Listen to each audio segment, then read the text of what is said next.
ఈ అధ్యాయంలో నుండి కొన్ని మాటలు, కొంత భాగాన్ని ధ్యానం చేసుకుందాం. మీ మనస్సులో ఎక్కడ ఉంచండి. హృదయాన్ని విప్పి వాక్యాన్ని హృదయం లోపలికి చొప్పింప చేయండి. నీ ద్వారా ఒక వ్యక్తి రక్షించబడాలంటే ముందు నువ్వు మారాలి. ఎవరు మారాలి? మాట్లాడుకోలేదు ఎవరు. ఆత్మ చెప్పు సంగతులను ఎవడు వింటాడు? చెవి గలవాడు వినుగాక. ఏ చెవి? సరోజిని దిక్కులు చూడద్దు, వాక్యం వినా. అది ఎక్కడికి వెళ్ళడం? ఆడుకుంటాడు. అదిగో మళ్ళీ ఇటుగా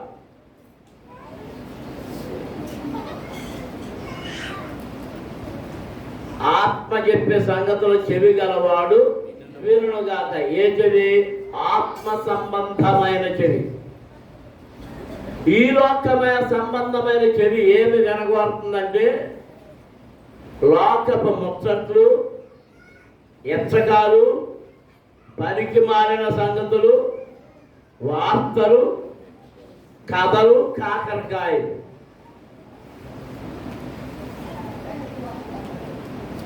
దేవుని వాక్యములో కథలు, కాకరకాయలు కానీ లోక సంబంధమైన ముచ్చట్లు కానీ ఉండవు. నిన్ను బలపరిచే, నిన్ను హెచ్చరించే, నీకు సత్తువ కలిగించే, శక్తి కలిగించే పరలోకపు మాటలు వాక్యములో దాగి ఉంటాయి. నమ్మిన వారి చేతులెత్తి దేవునికి స్తోత్రం చెల్లించండి. హల్లెలూయా. నేను వాక్యాన్ని శ్రద్ధగా వింటాను అనే వాళ్ళ చేతులు పైకెత్తి స్తోత్రాలు చెల్లించండి. నాకు వాక్యం అక్కర్లేదు అనే వాళ్ళ చేతులెత్తి స్తోత్రం చెల్లించండి. వాళ్ళు లేచి వెళ్ళిపోవచ్చు.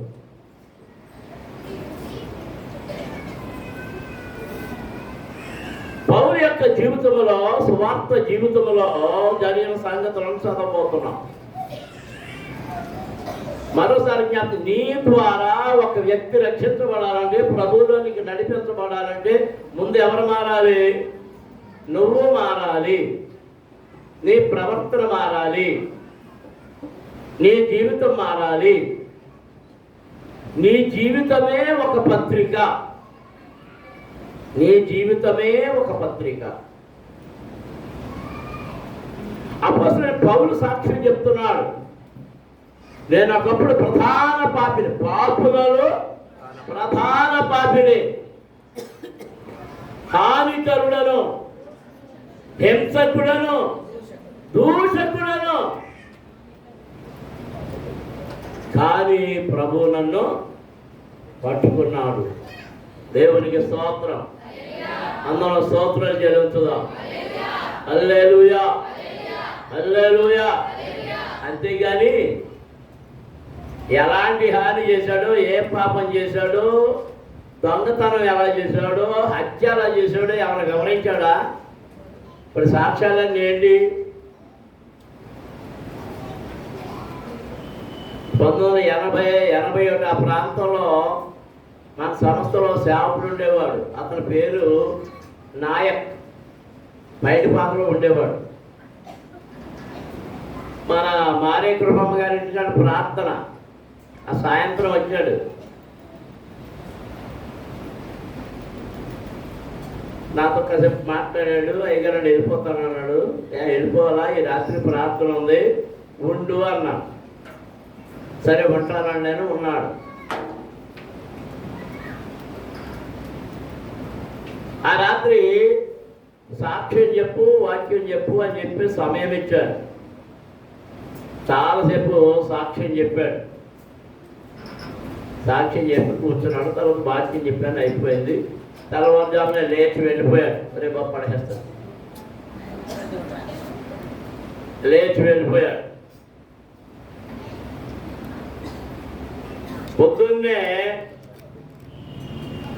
మీ అందరూ తెలుసు, సుబ్బాయమ్మ గారు నర్సుగా ఉండేది. వచ్చింది. బాబా రాత్రి సాక్ష్యం చెప్పినాడు ఏడి అంది. ఆయన ఒకసారి పిలువంది, ఆయన ఒకసారి పిలువంది. అదేంటా అంటే పని ఉందో ఒకసారి ఆయన పిలువంది. వెళ్ళిపోయాడు, తల్లిగారు వెళ్ళిపోయాడు. ఆయన ఇంకెప్పుడు రాని ఇక్కడికి వెళ్తాయి. తర్వాత చెప్తాను లేదు. ఆ తర్వాత ఎవరో వచ్చారు. మరి మార్కెట్ బొమ్మక్క చెప్పింది ఎవరు చెప్పారు? మా ఈదులో వాళ్ళు పేట వాళ్ళు ఒక్కరిని ఎంతనో లేదంటే రాత్రంతాను ఆ సాక్షి విన్నాక ఎవరింట్లో దూరతాడు అని. అంటే తాళం కప్ప ఎలా దొరుకుతాడో ఏంటో అవన్నీ చెప్పాడు. ఇప్పుడు మారు మనసు పొందారా వీళ్ళు? వాళ్ళ ఇంట్లో దూరతాడేమో అని భయపడ్డారా? చెప్పండి, ఏ సాక్ష్యం ఇది? మేలు చేయడానికి బదులుగా కీడుకరమైన సాక్ష్యం. ఇది నా మనసులో ఉంది. మెడ్రాస్ నుంచి క్రిస్టఫర్ గారు అని మనకు ప్రసంగికుడు వచ్చేవాడు, మీకు ఎంతమంది గుర్తుందో. ఆయన అన్నాడు, అయ్యా నా ద్వారా రక్షించబడిన ఒక ఆయన ఉన్నాడు, ఆయన సాక్ష్యం చెప్తాడు. ఒకప్పుడు దొంగ, పిలవమంటారా అన్నాడు. వద్దు అన్నా. ఎంతలో తెలుసు అతను చాలా మంది వాడు, సుధాకర్ అతని పేరు. వద్దు అన్నా. అన్నాడు. అతను దొంగతనం గురించి చెప్తాడు. ఎందుకు వచ్చిన గొడవ, మాకు దొరకకుండా అయ్యింది, లేనిపోతాల తలపోటు, చాలా చోట్ల వాడబడ్డాడు. వాడబడ్డం అంటే సాక్ష్యం గురించి ఇదో పిచ్చి జనాలకి.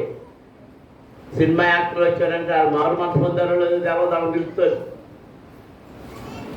ఆ సినిమాల్లో పాడిన వాళ్ళు పాడుతున్నారంటే వాళ్ళ బాప్తిసం పొందారో లేదో తెలవదు, వాళ్ళు వెనకాల పడతారు. అంటే సినిమా గురించి వాళ్ళు వెనకాల పడుతున్నారు, యేసయ్య గురించి వెనకాల పడుతున్నారు అర్థం కాదు. మనం ఎవరి వెనకాల పడాలి చెప్పండి? యేసయ్య వెనక పడాలి, మనుషుల వెనక కాదు. గుడ్డివాడు మనకు గుడ్డివానికి త్రావ చూపించగలడా? ప్రభు అడిగాడు. వాడు గుడ్డివాడు, మనం గుడ్డివాళ్ళం, నేను తీసుకెళ్తానని అన్నాడు. వెళ్తున్నాం. వాడు గోతులో పడితే మనం కూడా ఎక్కడ పడతాం? గోతులో పడతాం. మురికి కొట్టులో పడితే మురికి కొట్టులో పడతాం. చూసిన వాళ్ళు అన్ని ఇద్దరు గుడ్డోళ్ళు అయ్యో పాప అంటారే కానీ జారి పడతారే కానీ ఇంకేం చేయలేదు. గుడ్డివానికి ఎవరు త్రోవ చూపించగలరు? చూపు కలిగిన వాడు మాత్రమే త్రోవ చూపించగలడు. చూపు లేని వాడు త్రోవ చూపించలేడు. దేవునికి స్తోత్రం. హల్లెలూయా.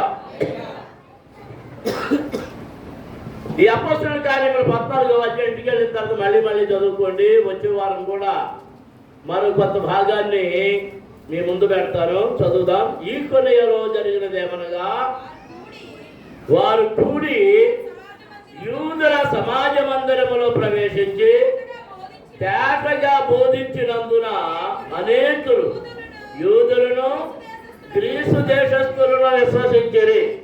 అయితే అవిధేయులైన యూదులు అన్యజనులను పురిగొల్పి వారి మనస్సులలో సహోదరుల మీద పగ పుట్టించిరి. కాబట్టి వారు ప్రభువుని ఆనుకొని ధైర్యముగా మాట్లాడుతూ అక్కడ బహుకాలము గడిపిరి. ప్రభు వారి చేత సూచక క్రియలను అద్భుతములను చేయించి తన కృపావాక్యమును సాక్ష్యమిప్పించుచుండెను. దేవునికి స్తోత్రం. అందరము స్తోత్రాలు చెల్లించుదాం. హల్లెలూయా, హల్లెలూయా, హల్లెలూయా, హల్లెలూయా, హల్లెలూయా. దేవుని పిల్లలారా, మనం చదివినటువంటి భాగములో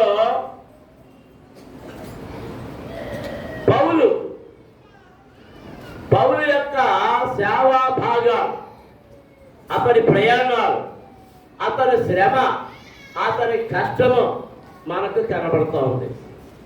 వారు సౌలుగా ఉన్నప్పుడు, దేవుడు పట్టుకున్నప్పుడు, దమస్కులో ఆ గుడ్డివాడుగా ఉన్నప్పుడు దేవుడు అతను స్వస్థపరిచిన, బాప్తిసం పొందిన దమస్కులో వారు అతనిని నమ్మలేదు. దమస్కులో ఉన్న క్రైస్తవులు ఎవ్వరు అతనిని నమ్మలేదు, అతని సాక్ష్యాన్ని నమ్మలేదు. కారణం ఏంటంటే నాయకు లాంటి సాక్ష్యం. నాయకు గురించి అతను చెప్పుకున్నాడు, కానీ దమస్కులో ఉన్న క్రైస్తవులందరూ సౌలును గూర్చి ఎరుగుదురు. సౌలు ఎలాంటి వాడని, క్రూరుడని, క్రైస్తవులను పట్టుకొని హింసిస్తున్నాడని, గుర్రాలకు కట్టి వీధులలో ఈడ్చుకొని వెళ్తున్నాడని వారు ఎరుగుదురు. దేవునికి స్తోత్రం. నేను 9వ అధ్యాయంలో చదివితే కనబడుతుంది. ప్రాణికల్లో దిట్టుకెళ్ళి చదువుకుంటుంది. అప్పుడు ఏం చేశాడంటే,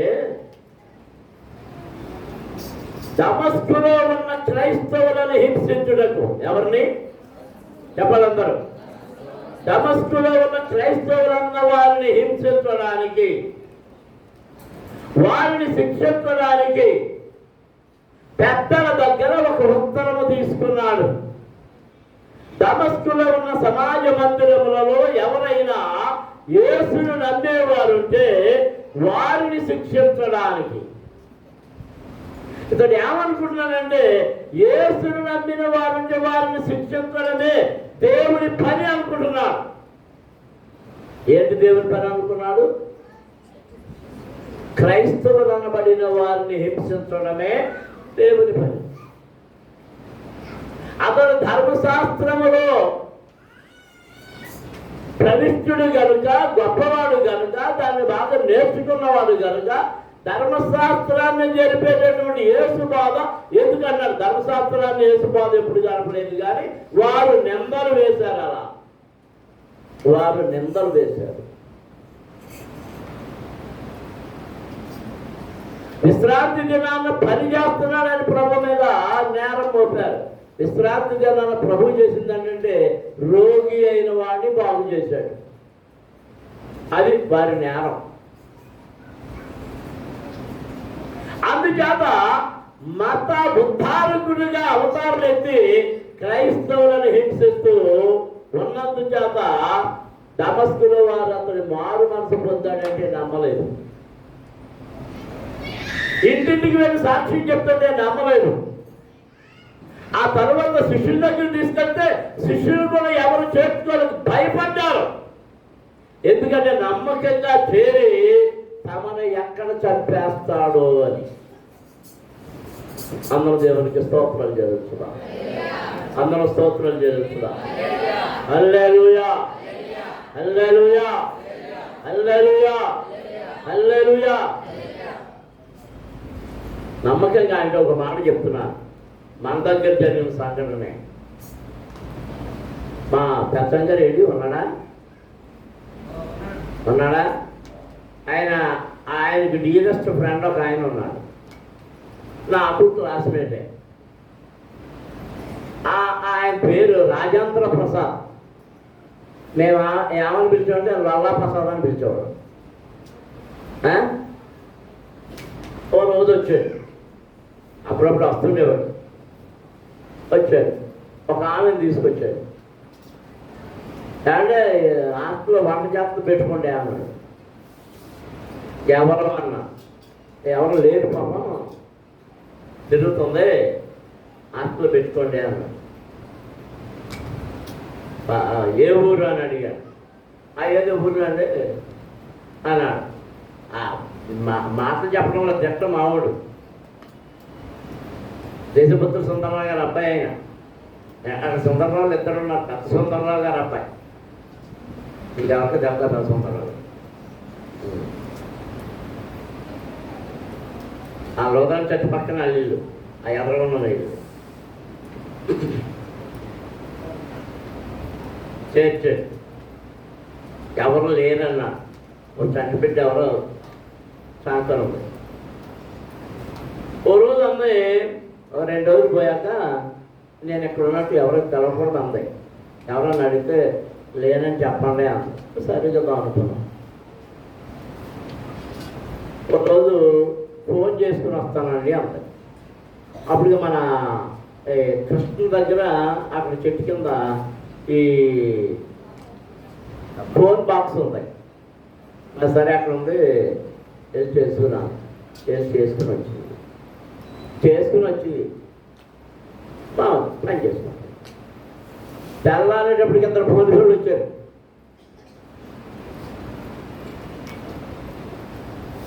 హాస్పిటలేనండి, ఇదే ఇక్కడ పలానా ఉందని తెలిసిందంటే వచ్చామన్న.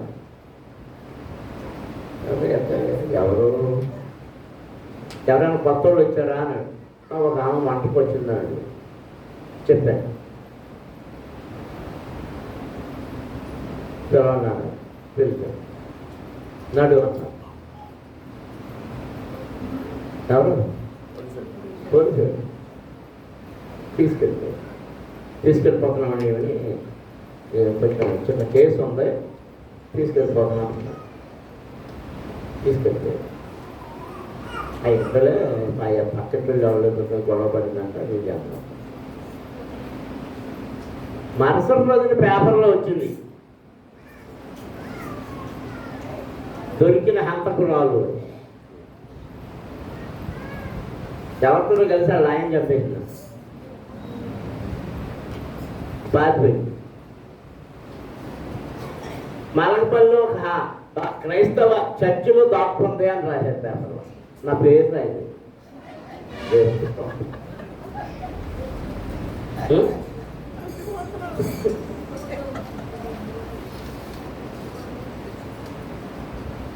నేను ఎవరిని నమ్మించాను?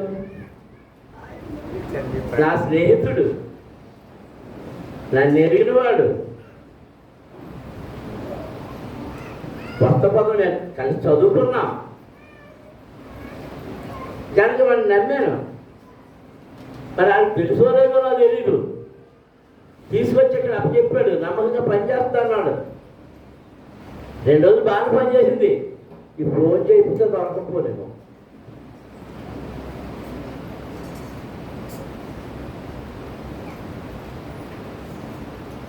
పౌలు యొక్క సాక్ష్యం అలాంటిది అయిపోయింది. సౌలు యొక్క సాక్ష్యం. హంతకుడు స్తెఫనును చంపినప్పుడు ఆ యవ్వనస్తులకు బూస్టింగ్ ఇచ్చాడు. వాళ్ళ వస్త్రముల దగ్గర కాపలా ఉన్నాడు. మామూలుగా కొట్టదో కట్టి కొట్టదని చెప్పాడు. ఇంకేం చెప్పాడు? మహాక్రూరుడిగా పేరు పొందాడు. ఇంటింట చొచ్చి, అక్కడ రాయబడి ఉంది, ఇంటింట చొచ్చి సౌలు ఇంటింట చొచ్చి. చూడండి, వచ్చిన చూద్దాం.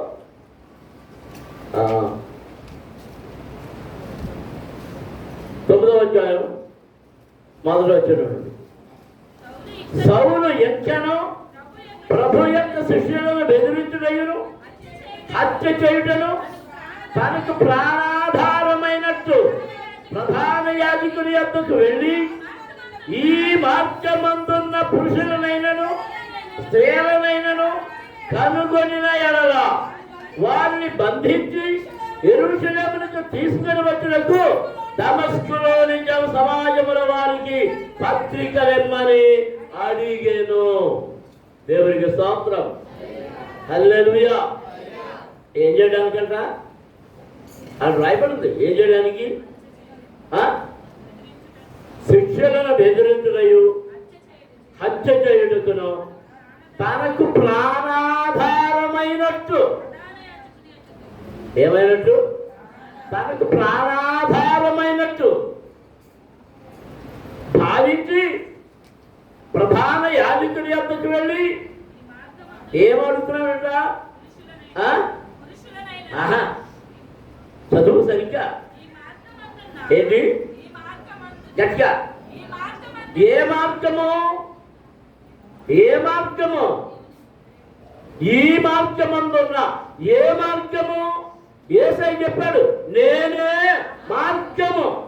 చాలా మంది చెప్తారు క్రైస్తవ మతం కాదు మార్గం అని. అదే ఏ మార్గం ఇది? ఈ మార్గములో ఉన్నవారు, ఏ మార్గములో? యేసు మార్గములో ఉన్న వారిని. ఎవరి మార్గంలో? యేసయ్య మార్గములో ఉన్న వారిని పట్టుకోవడానికి పురుషులనైనను స్త్రీలనైనను కనుగొనిన యెడల వారిని బంధించి ఎలా తీసుకురావడానికి? యెరూషలేమునకు తీసుకురావడానికి. అందరం దేవునికి స్తోత్రాలు చెల్లించుదాం. హల్లెలూయా, హల్లెలూయా, హల్లెలూయా, హల్లెలూయా, హల్లెలూయా, హల్లెలూయా, హల్లెలూయా.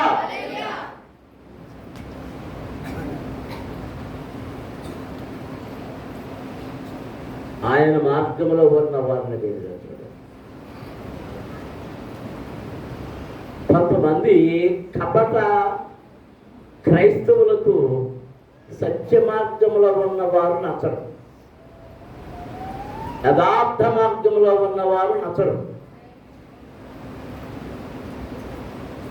వేషధారణ బ్రతుకులో ఉన్నవారు నచ్చుతారు, వేషధారులుగా జీవించేవారు నచ్చుతారు. వేషధారి ప్రభు అనేక మార్లు చెప్తున్నాడు మత్తయి సువార్తలో మనం చదువుతుంటే, వేషధారి వేషధారి వేషధారి అని పలకరిస్తున్నాడు. ముందు నీ కంటిలో ఉన్న దూలాన్ని తీసేయి. నీ కంటిలో ఏముంది? దూలం. నువ్వు కంటిలో దూలాన్ని పెట్టి నువ్వేం చూపిస్తున్నావు? ఎదుటి వారి కంటిలో ఉన్న నలుసు. ఎదుటివారి కంటిలో ఏముంది? నలుసు. వీడి కంటిలో ఏముంది? దూలం. దూలం పెద్దదా, నలుసు పెద్దదా? ఇటు దూరాన్ని కంటిలో ఉంచుకొని అన్నాడంట, రాజా రాజా ఏంటయ్యా నలుసురా?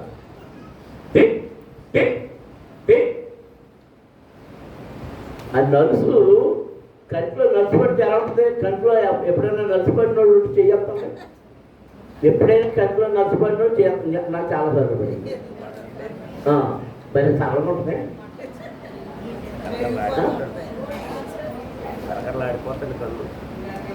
అది ఎంత ఇబ్బంది పడుతుందో పడినోళ్ళకి తెలుసు. మరి వీడి కంట్లో ఏముందరా? దూరం ఉండి ఇప్పుడు ఆ కంట్లో ఎదరి కంట్లో ఉన్న ఆ నలుసు దొరుకుతాయి అని ఊపుతున్నాడు.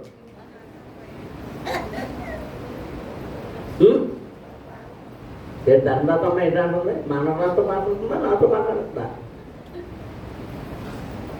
మనతో మాట్లాడుతున్నావు, నాతో మాట్లాడుతున్నావు.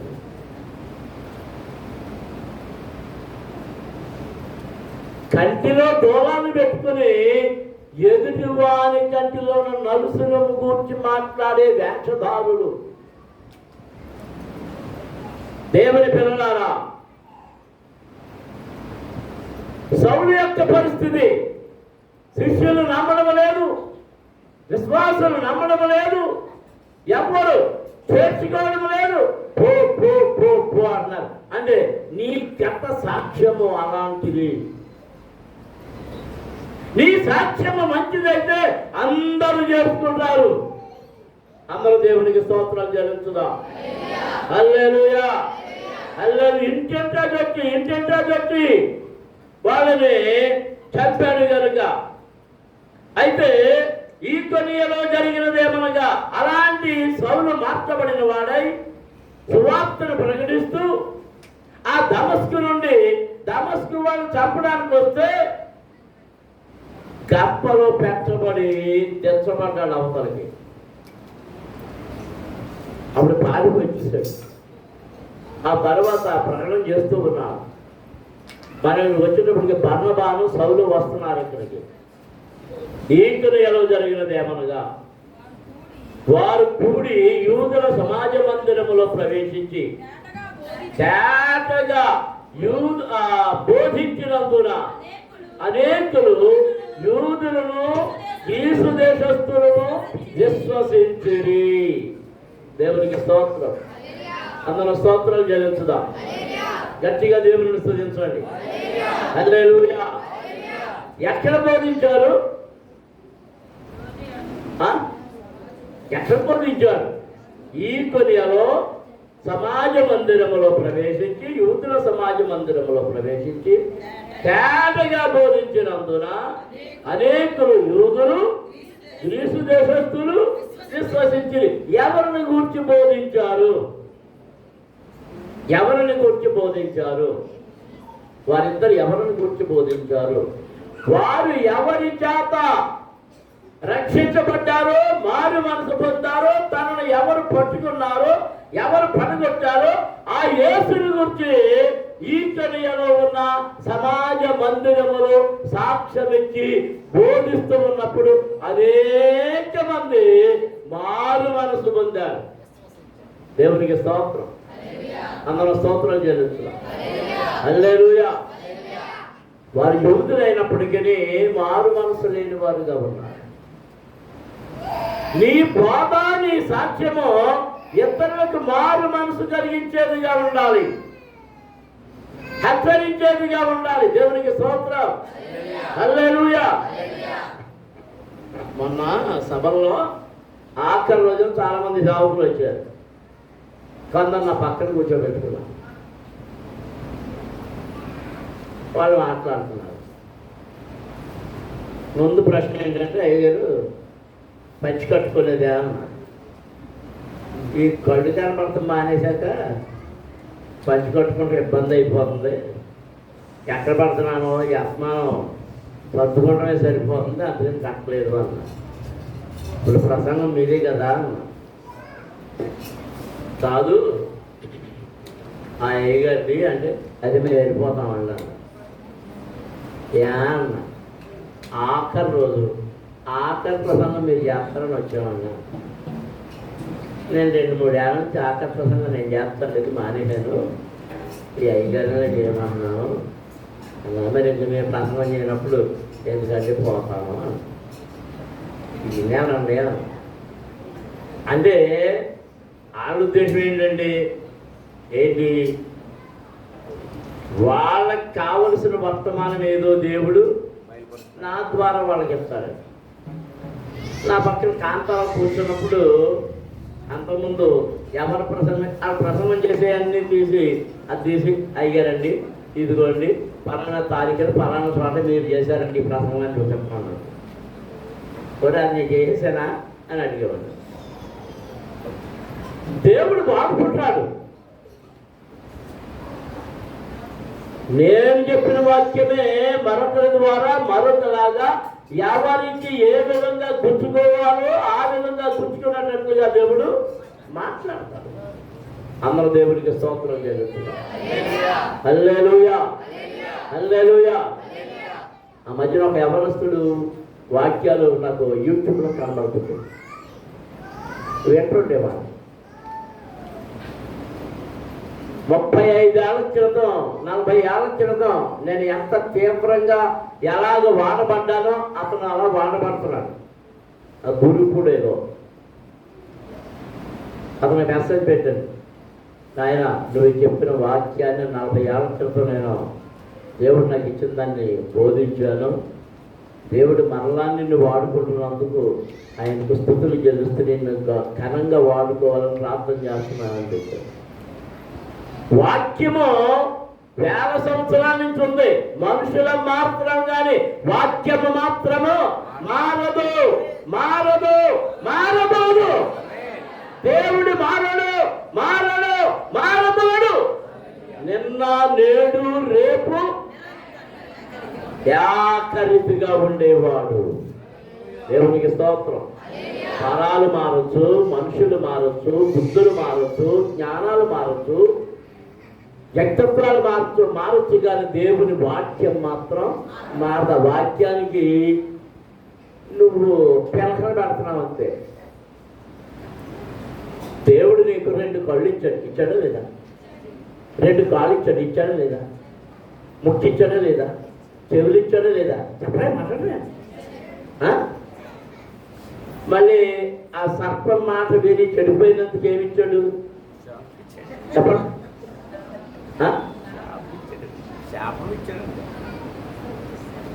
ఆ శాపానికి అప్పడానికి ఏమిచ్చాడు? దేహాన్ని కప్పుకుంటానికి బట్ట ఇచ్చాడు. ఏమిచ్చాడు? బట్ట ఇచ్చాడు. ఇక మనం ఏం చేస్తున్నాం?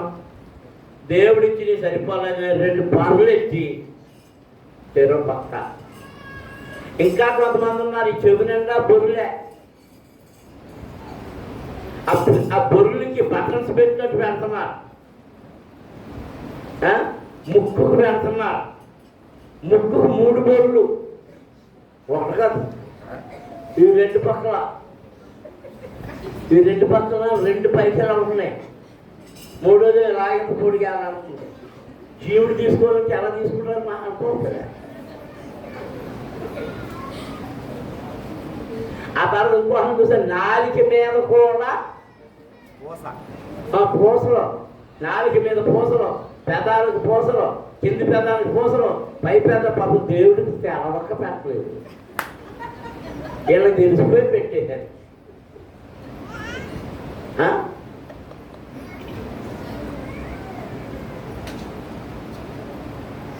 వేషధారులు,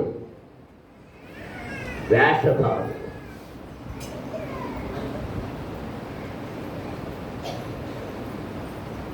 వీరు వెళ్ళి సాక్ష్యం చెప్తున్న వాక్యం చెప్తున్నప్పుడు తేటగా బోధించినందున, ఎలా బోధించినందున? తేటగా బోధించినందున అనేకులు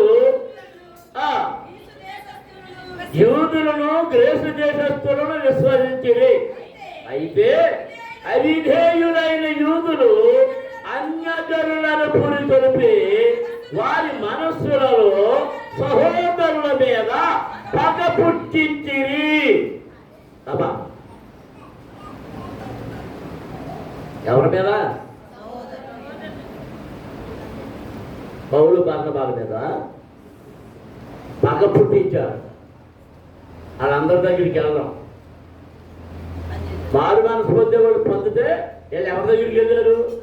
అన్యజనుల దగ్గరకు వెళ్ళి వారి మీద పగ పుట్టించారు. కాబట్టి వారు ప్రభువును ఆనుకొని ధైర్యముగా మాట్లాడుతూ అక్కడ బహుకాలము గడిపిరి. ప్రభు వారి చేత సూచిక క్రియలను అద్భుతములను చేయించి తన కృపావాక్యములకు సాక్ష్యమిప్పించుచుండెను. ఆ పట్టణము జనసమూహములో భేదములు పుట్టగా కొందరు యూదుల పక్షముగాను కొందరు అపోస్తలుల పక్షముగాను ఉండిరి. దేవునికి స్తోత్రం. హల్లెలూయా, హల్లెలూయా. ఇప్పుడు ఊరేమైపోయింది? 2 భాగాలు అయిపోయింది. ఊరేమైపోయింది? రాజుగారు ఏమైపోయింది? 2 భాగాలు. కొందరేమో అపోస్తలుల పక్షం, మరి కొందరేమో యూదుల పక్షం, ఆ ఊరోళ్ళ పక్షం. 2 భాగాలు అయిపోయింది. అన్యజనమును యూదులను తమ అధికారులతో కలిసి వారి మీద పడి వారిని అవమానపరిచి రాళ్ళు రువి చంపవలనని ఉండిరి. వారా సంగతి తెలుసుకుని లుకయలోని పట్టణములకు లుస్త్రకును దెబ్బేకును చుట్టుపక్కల ఉన్న ప్రదేశములకు పారిపోయి అక్కడ సువార్త ప్రకటించుచుండిరి. దేవునికి స్తోత్రం. హల్లెలూయా, హల్లెలూయా, హల్లెలూయా. దేవుని సేవకుల మీద పగ పెంచుకున్నవారు. ఎవరి మీద పగ పెంచుకున్నారు చెప్పాలందరూ? దేవుని సేవకుల మీద. ఎవరా దేవుని సేవకులు? అపోస్తలులు పౌలు, బర్నబా. వీరి మీద పగ పెంచుకున్నారు. వీళ్ళ మీద పగ పెంచుకొని జనములను రేగొట్టడమే, అన్యజనులను రేగొట్టడం, వీధిలో వాళ్ళని రేగొట్టడం, ఊళ్ళో వాళ్ళని రేగొట్టడం, బయట వాళ్ళని రేగొట్టడం, ఇంటింటికి తిరగడం, రేగొట్టడం. ఇదొక పనిగా పెట్టుకున్నారు. దేవుని బిడ్డలారా, దేవుని వాక్యము నిన్ను దర్శించినప్పుడు అది ఏ భేదమును లేక ఏ పక్షపాతము లేక సత్యవాక్యము నేను దర్శించినప్పుడు వాక్యములకు విధేయుడుగా ఉండాలి. దేవునికి స్తోత్రం. హల్లెలూయా. ఎప్పుడైతే వాక్యమునికి విధేయుడిగా ఉంటావో దేవుడు నిన్ను కనికరిస్తాడు. అవిధేయుడుగా ఉంటే, అవిధేయుడిగా సౌలు ఉన్నప్పుడు మాట్లాడాడు, సౌలా సౌలా నీవు నన్ను ఎందుకు హింసిస్తున్నావు? నువ్వేం చేస్తున్నావు తెలుసా? ఏం చేస్తున్నావు అన్నాడు. చెప్పండి, ఏం చేస్తున్నావు అన్నాడు. తెలీదా? మునిక్వాళ్ళకు ఎదురు తన్నుతున్నావు. ఏం చేస్తున్నావు? మునిక్వాళ్ళకు ఎదురు తన్నుతున్నావు. దేవుని వాక్యమును, దేవుని సేవకులను హింసించడం, వ్యతిరేకించడం అంటే మునిక్వాళ్ళకు ఎదురు తన్నడం. అంటే దాన్ని మనకర్థం ఏంటని చెప్పాలంటే తాటిపట్టి మీద ఎదురు తేకడం. అదే అది తాటిపట్టులు తేవడం పంపడానికి.